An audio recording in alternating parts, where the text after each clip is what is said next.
Hi, my name is Otis. A while ago I was in the Navy. I didn't get much sea duty, but it was enough to develop a love for the sea. It doesn't take long. Here is a poem story about it. Down to the Sea. I only know the sea to be a wild thing, wild and wondrous. Only know it to be a land-lapping creature that has always consumed me. Only know it to have a devouring hunger for willing souls.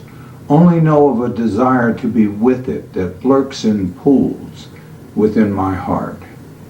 Only know it to be relentless. It is an under-the-skin kind of thing. It is permanently hooked on once it has snagged. It is an outright taker, not a giver. You would not know this because it carefully hides what it gets. The sea is not for those who are well pleased with firmness. It is for travelers with a hard cut set in their jaw, for those that would travel down the back of the world in unusual paths. It is for those who would know more than others that are bound to a hard earth. It is for those who can thrive within metallic-based confinements while floating on fluids. It demands and has precious little tolerance for those who cannot adjust to its temperaments. Care must be taken because it is misery's most accomplished accomplice, with the wind as its only provost. It has a softly sung siren call for you to make your way down to the shore and mount boats again to Nevermore, knowing you cannot reason a way to say no. The sea never welcomes you back. It was only with its indifferent agreement that you last parted. And it is only with obeisance that you can return to it, because it knows it can cause you to lose yourself in it, make you feel as though you are alone with it, once upon it, and it knows that only when you are with it you feel expansion and freedom. A powerful need indeed, beguiling when resting with a natural smoothness to its base, inviting, alluring, irresistible. It has enough comeliness to draw you back to it with charms that cleverly disguise its fierceness, smug in its skills to attract you in a way a dangerous woman with a mysterious past can do. Wafting smells a tang of salt and cause you to believe in a reasonable expectation of innocence and freshness. But it does not possess this. It is deception. I was not on my guard when it first shone at me.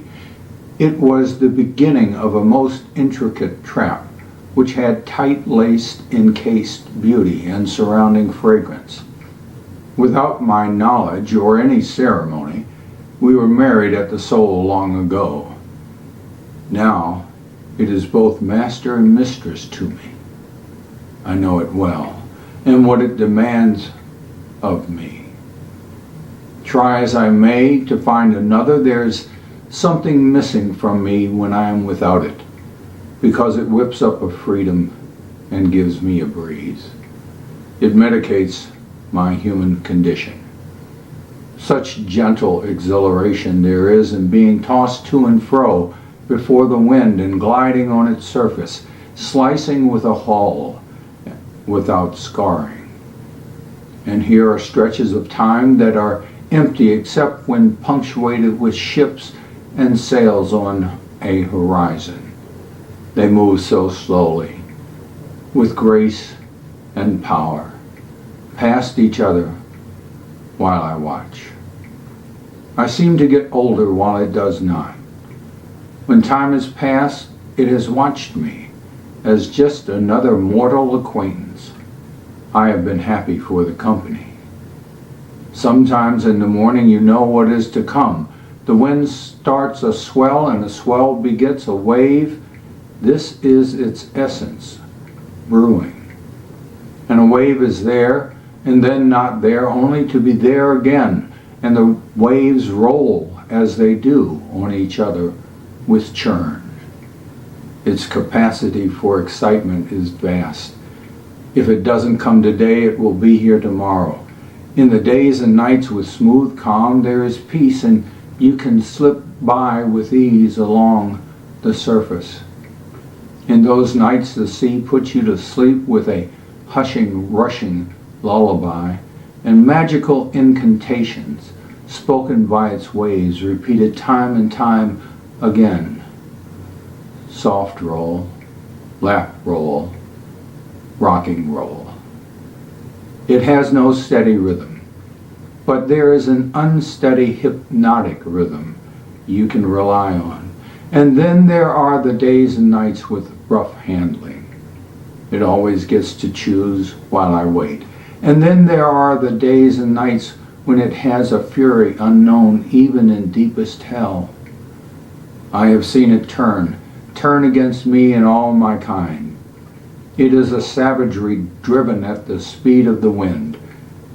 It chooses its time for this unprovoked anger and has the viciousness of powerful, smashing fingers moving with clumsy dexterity. You feel the coming of the galish winds, feel them on your cheek and up your sleeve, a stiffness that presses on your skin with unmistakable distinction. And there is then the howling, screeching wind that will do its utmost to burn clear holes through you. The ferociousness is there in the cruel curves seen in the snarling lips at the top of each mountainous wave, waves so high they can smother my breath. In its fierceness, the wind will take the tops of the waves and spray me, which is the only safe way we can touch each other while this destruction prevails. At these times it counts on you to live life at your extremes without any excuses, and so I ride with it because my life depends on it. Finally, this time ends, and then that time is gone, and there is the magic that is there when the sky opens wide and the redeeming light floods through broken, battered, and scattered clouds. The sea has but one true possession that it will share: the horizon. A vast place with no outposts. A place in A.S.M.R where there is a sizzle in silence when the sun touches its surface at the end of each day.